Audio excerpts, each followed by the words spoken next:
Hi ಎಲ್ಲರಿಗೂ ನಮಸ್ಕಾರ. ಎಲ್ಲರೂ ಹೇಗಿದ್ದೀರಾ? ಐ ಹೋಪ್ ಎಲ್ಲರೂ ಚೆನ್ನಾಗಿದ್ದೀರಾ ಅಂತ ಭಾವಿಸುತ್ತಾ, ಮತ್ತೆ ಒಂದು ಡಿಫ್ರೆಂಟ್ ಆಗಿರ್ತಕ್ಕಂತಹ ಸ್ನ್ಯಾಕ್ಸ್ ರೆಸಿಪಿ ಒಟ್ಟಿಗೆ ನಿಮ್ಮೊಂದಿಗೆ ಬಂದಿದ್ದೀನಿ.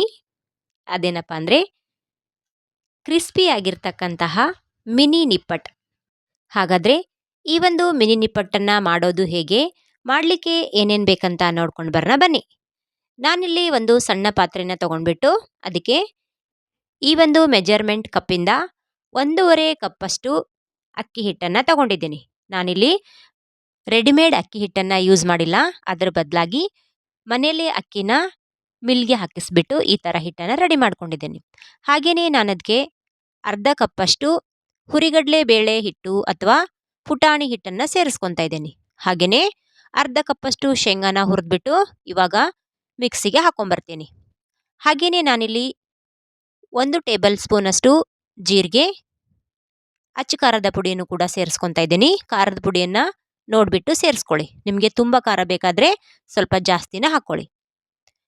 ಹಾಗೆಯೇ ನಾನಿಲ್ಲಿ ರುಚಿಗೆ ತಕ್ಕಷ್ಟು ಉಪ್ಪನ್ನು ಕೂಡ ಸೇರಿಸ್ಕೊತಾ ಇದ್ದೀನಿ. ಉಪ್ಪನ್ನು ಬೇಕಾದರೆ ಸ್ವಲ್ಪ ಕಡಿಮೆನೇ ಹಾಕ್ಕೊಳ್ಳಿ, ಯಾಕಂದರೆ ತುಂಬ ಜಾಸ್ತಿ ಆದರೆ ಆಮೇಲೆ ಕಡಿಮೆ ಮಾಡಲಿಕ್ಕೆ ಬರೋದಿಲ್ಲ. ನೋಡಿ, ಇವಾಗ ನಾನು ಇದಕ್ಕೆ ಉಪ್ಪನ್ನು ಸೇರಿಸ್ಕೊಂಡೆ.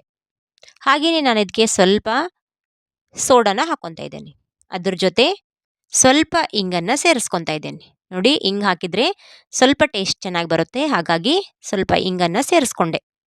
ಫೈನಲ್ ಆಗಿ ನಾನು ಇದಕ್ಕೆ ಆಗಲೇ ಅರ್ಧ ಕಪ್ಪಷ್ಟು ಕಡಲೆ ಬೀಜ ಅಥವಾ ಶೇಂಗಾ ಬೀಜನ ಹುರಿದ್ಬಿಟ್ಟು ರೆಡಿ ಮಾಡಿಟ್ಕೊಂಡಿದ್ದೆ. ಅದನ್ನ ಇವಾಗ ಈ ಥರ ಮಿಕ್ಸಿಗೆ ಹಾಕ್ಕೊಂಡು ಬಂದೆ. ತುಂಬ ನುಣ್ಣಗೆ ಬೇಡ, ಒಂದು ಸ್ವಲ್ಪ ತರಿಯಾಗಿರಬೇಕು. ಹಾಗಂತ ತುಂಬ ತರಿನೂ ಬೇಡ. ಇವಾಗ ಹಾಕಿರ್ತಕ್ಕಂತಹ ಎಲ್ಲ ಪದಾರ್ಥಗಳು ಹಿಟ್ಟಿನ ಜೊತೆ ಹೊಂದೋವರೆಗೂ ಕೈಯಿಂದ ಈ ಥರ ನೀಟಾಗಿ ನಾವು ಮಿಕ್ಸ್ ಮಾಡ್ಕೊಂಡು ಬರಬೇಕು. ಚೆನ್ನಾಗಿ ಮಿಕ್ಸ್ ಆದಮೇಲೆ ನಾನಿದಕ್ಕೆ ಕಟ್ ಮಾಡಿಟ್ಟಿರ್ತಕ್ಕಂತಹ ಕರಿಬೇವು ಸೊಪ್ಪನ್ನು ಸೇರಿಸ್ಕೊಂಡ್ಬಿಟ್ಟು ಸ್ವಲ್ಪ ಎಣ್ಣೆನ ಬಿಸಿ ಮಾಡಲಿಕ್ಕೆ ಇಟ್ಟಿದ್ದೆ. ಇವಾಗ ಎಣ್ಣೆನೂ ಕೂಡ ಹಾಕ್ಕೊತಾ ಇದ್ದೇನೆ. ಈ ಥರ ನಾವು ಎಣ್ಣೆನ ಹಾಕೋದ್ರಿಂದ ನಿಪ್ಪಟ್ಟು ತುಂಬ ಕ್ರಿಸ್ಪಿಯಾಗಿ ಬರುತ್ತೆ. ಎಣ್ಣೆನ ಹಾಕಿದ ಮೇಲೆ ಹಿಟ್ಟಿನ ಜೊತೆ ಹಿಡಿಯೋವರೆಗೂ ನಾವು ನೀಟಾಗಿ ಮಿಕ್ಸ್ ಮಾಡ್ಕೊಂಡು ಬರಬೇಕು. ಡೈರೆಕ್ಟ್ ನಾವು ಕೈಯಿಂದ ಕಲಿಸ್ಕೋಬಾರ್ದು, ಯಾಕಂದರೆ ಎಣ್ಣೆ ತುಂಬ ಬಿಸಿ ಇರುತ್ತೆ, ಕೈ ಸುಟ್ಟು ಹೋಗುತ್ತೆ. ನೋಡಿ, ಈ ಥರ ನೀಟಾಗಿ ನಾವು ಕಲಿಸ್ಕೋಬೇಕು. ಈ ಒಂದು ನಿಪ್ಪಟ್ಟಿಗೆ ನಾವು ಬೇಕಾದರೆ ಓಂಕಾಳು ಅಥವಾ ಅಜ್ವಾನನ ಸ್ವಲ್ಪ ಸೇರಿಸ್ಕೋಬಹುದು, ಅಂದರೆ ಜೀರ್ಣಶಕ್ತಿ ಚೆನ್ನಾಗಿ ಬರುತ್ತೆ. ನೋಡಿ, ಇವಾಗ ನೀಟಾಗಿ ನಾವು ವಿಸ್ಕರಿಂದ ಕಲಸಿ ಆದಮೇಲೆ ಇವಾಗ ಎಣ್ಣೆ ಹಿಟ್ಟಿನ ಜೊತೆ ಹಿಡಿದ್ಬಿಟ್ಟು ಸ್ವಲ್ಪ ಆರಾಯಿತು. ಇವಾಗ ನಾವಿದನ್ನ ಕೈಯಿಂದ ನೀಟಾಗಿ ಗಂಟುಗಳಿಲ್ದೇ ಕಲಿಸ್ಕೋಬೇಕು, ಯಾಕಂದರೆ ಎಣ್ಣೆ ಹಾಕಿರ್ತವಲ್ಲ, ಎಣ್ಣೆ ಎಲ್ಲ ಹಿಟ್ಟಿನ ಜೊತೆ ನೀಟಾಗಿ ಮಿಕ್ಸ್ ಆಗಬೇಕು. ನೋಡಿ, ಇವಾಗ ನೀಟಾಗಿ ಕಲಸಿ ಆದಮೇಲೆ ಸ್ವಲ್ಪ ನಮಗೆ ಹಿಟ್ಟು ತೊಗೊಂಡ್ಬಿಟ್ಟು ಈ ಥರ ಉಂಡೆ ಥರ ಮಾಡಿದರೆ ಈ ಥರ ಬರಬೇಕು, ಅಂದರೆ ಚೆನ್ನಾಗಿ ಬೆರ್ತಿದೆ ಅಂತ ಅರ್ಥ. ನೋಡಿ, ಇವಾಗ ಮಾಡಲಿಕ್ಕೆ ಹಿಟ್ಟಂತೂ ರೆಡಿ ಆಯಿತು. ಇವಾಗ ನಾನಿದಕ್ಕೆ ಸ್ವಲ್ಪ ಸ್ವಲ್ಪ ನೀರನ್ನು ಸೇರಿಸ್ಕೋಬೇಕು. ನೀರನ್ನು ಹಾಕುವಾಗ ನಾವು ಬಿಸಿನೀರು ಹಾಕ್ತಕ್ಕಂತಹ ಅವಶ್ಯಕತೆ ಇಲ್ಲ. ಸ್ವಲ್ಪ ಸ್ವಲ್ಪ ನೀರನ್ನು ನೋಡ್ಕೊಂಡ್ಬಿಟ್ಟು ಹಾಕ್ಕೊಳ್ಳಿ. ಒಟ್ಟಿಗೆ ತುಂಬ ನೀರನ್ನು ಹಾಕಿದರೆ ತುಂಬ ಸ್ಮೂತ್ ಆಗುತ್ತೆ.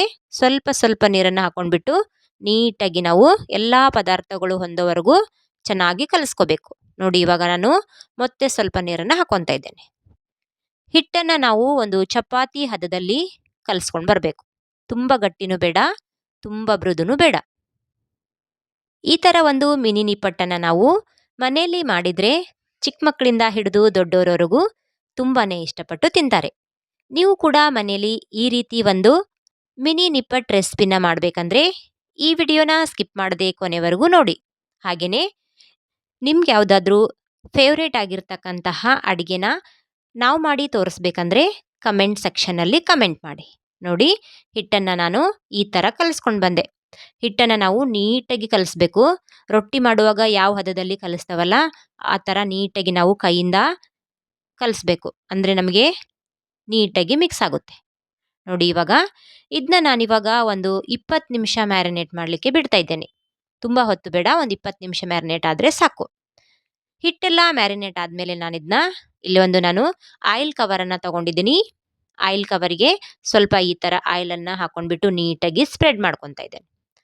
ಅದಾದಮೇಲೆ ನಾನಿಲ್ಲಿ ಸ್ವಲ್ಪ ಸ್ವಲ್ಪ ಕಲಸಿರ್ತಕ್ಕಂತಹ ಹಿಟ್ಟನ್ನು ತೊಗೊಂಡ್ಬಿಟ್ಟು ಈ ಥರ ನೀಟಾಗಿ ತಟ್ಕೊತಾ ಇದ್ದೇನೆ. ನೀವು ಬೇಕಾದರೆ ಲಟ್ಟಣಿಗೆಯಿಂದನೂ ಕೂಡ ಲಟ್ಟಿಸ್ಕೊಂಡು ಬರಬಹುದು. ನೋಡಿ, ಒಂದು ಸೈಡ್ ದಪ್ಪ ಒಂದು ಸೈಡ್ ತೆಳುವಾಗಿರಬಾರ್ದು. ಒಂದೇ ಸಮದಲ್ಲಿ ನಾವಿದನ್ನ ನೀಟಾಗಿ ಈ ಥರ ತಟ್ಕೊಂಡು ಬರಬೇಕು.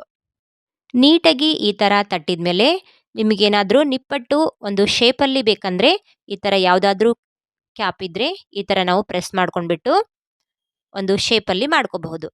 ಬೇಡಪ್ಪ ಅಂತಂದರೆ ಕೈಯಲ್ಲಿ ಸ್ವಲ್ಪ ಸ್ವಲ್ಪ ಹಿಟ್ಟನ್ನು ತಗೊಂಡ್ಬಿಟ್ಟು ಕೈಯಿಂದನಾದರೂ ತಟ್ಕೋಬಹುದು. ಈ ಥರ ಶೇಪಲ್ಲಿ ಮಾಡಿದ್ರೆ ಎಲ್ಲ ನಿಪ್ಪಟ್ಟು ಒಂದೇ ಸಮನಾಗಿ ಬರುತ್ತೆ. ನೋಡಿ, ನಾನು ಈ ಥರ ಪ್ರೆಸ್ ಮಾಡ್ತಾ ಇದ್ದೇನೆ. ಫೈನಲ್ ಆಗಿ ನಾನು ಪ್ರೆಸ್ ಮಾಡಿದ ಮೇಲೆ ಈ ಥರ ನಿಪ್ಪಟ್ಟಾಗಿ ಶೇಪ್ ಬಂತು. ಈ ಥರ ಶೇಪಲ್ಲಿ ಮಾಡೋಕ್ಕಾಗಲ್ಲಪ್ಪ ಅಂತಂದರೆ ಈ ಥರ ನಾವು ಕೈಯಿಂದ ಸ್ವಲ್ಪ ಸ್ವಲ್ಪ ಹಿಟ್ಟನ್ನು ತಗೊಂಡ್ಬಿಟ್ಟು ಕೈಯಿಂದ ನೀಟಾಗಿ ನಾವಿದನ್ನ ತಟ್ಕೊಂಬರ್ಬೇಕು. ಇದು ತುಂಬ ದಪ್ಪನೂ ಬೇಡ, ತುಂಬಾ ತೆಳುವು ಬೇಡ. ಒಂದು ಹದದಲ್ಲಿ ನೀಟಾಗಿ ನಾವು ಈ ಥರ ಆಕಾರದಲ್ಲಿ ತಟ್ಕೋಬಹುದು. ಶೇಪಲ್ಲಿ ಮಾಡ್ಕೊಂಡು ಕೂತ್ಕೊಂಡ್ರೆ ಸ್ವಲ್ಪ ಟೈಮ್ ಹಿಡಿಯುತ್ತೆ, ಬಟ್ ಒಂದೇ ಶೇಪ್ ಚೆನ್ನಾಗಿ ಬರುತ್ತೆ. ಟೈಮ್ ಇಲ್ಲಪ್ಪ ಅಂದರೆ ಈ ಥರ ಕೈಯಿಂದ ಮಾಡಿದರೂ ಓಕೆ. ನಿಪ್ಪಟ್ಟಂತೂ ರೆಡಿ ಆಯಿತು. ಇವಾಗ ನಾವಿದನ್ನ ಆಯಿಲಲ್ಲಿ ಕರ್ಕೊಂಡು ಬರಬೇಕು. ಹಾಗಾಗಿ ಒಲೆ ಮೇಲೆ ಒಂದು ದಪ್ಪ ಪಾತ್ರೆಯ ಕಡಾಯಿನ ಇಟ್ಬಿಟ್ಟು ಇವಾಗ ಅರ್ಧ ಲೀಟ್ರಷ್ಟು ನಾನು ಎಣ್ಣೆನ ಬಿಸಿ ಮಾಡಲಿಕ್ಕೆ ಇಟ್ಟಿದ್ದೆ. ಈ ಒಂದು ನಿಪ್ಪಟ್ಟನ್ನು ನಾವು ಎಣ್ಣೆಲಿ ಕರಿಯುವಾಗ ಎಣ್ಣೆ ತುಂಬ ಚೆನ್ನಾಗಿ ಕಾದಿರಬೇಕು, ಅಂದರೆ ಮಾತ್ರ ನಿಪ್ಪಟ್ಟು ತುಂಬ ಕ್ರಿಸ್ಪಿಯಾಗಿ ಬರುತ್ತೆ. ಎಣ್ಣೆ ಕಾದ್ಮೇಲೆ ಮಾಡಿರ್ತಕ್ಕಂತಹ ಎಲ್ಲ ನಿಪ್ಪಟ್ಟಿನ ಈ ಥರ ನಾನು ಎಣ್ಣೆಲಿ ಹಾಕಿಬಿಟ್ಟು ಒಲೆನ ಲೋ ಫ್ಲೇಮಲ್ಲಿ ಇಟ್ಕೊಂಡ್ಬಿಟ್ಟು ನೀಟಾಗಿ ಎರಡು ಕಡೆ ಫ್ರೈ ಮಾಡ್ಕೊಂಡು ಬರ್ತೀನಿ. ಇವಾಗ ಒಲೆನ ಲೋ ಫ್ಲೇಮಲ್ಲಿ ಇಟ್ಕೊಂಡ್ಬಿಟ್ಟು ನೀಟಾಗಿ ಎರಡು ಮೈ ನಾವು ಚೆನ್ನಾಗಿ ಫ್ರೈ ಮಾಡ್ಕೋಬೇಕು. ನೋಡಿ ಎಷ್ಟು ಚೆನ್ನಾಗಿ ಉಬ್ಬಿ ಬರ್ತಾ ಇದೆ ಅಂತ ಹೇಳಿಬಿಟ್ಟು ಇವಾಗ ಮಾಡಿರ್ತಕ್ಕಂಥ ಎಲ್ಲ ನಿಪ್ಪಟ್ಟನ್ನು ಸೇರಿಸ್ಕೊಂಡ್ಬಿಟ್ಟು ಫ್ರೈ ಮಾಡ್ಕೊಂಡು ಬರ್ತಾ ಇದ್ದೇನೆ.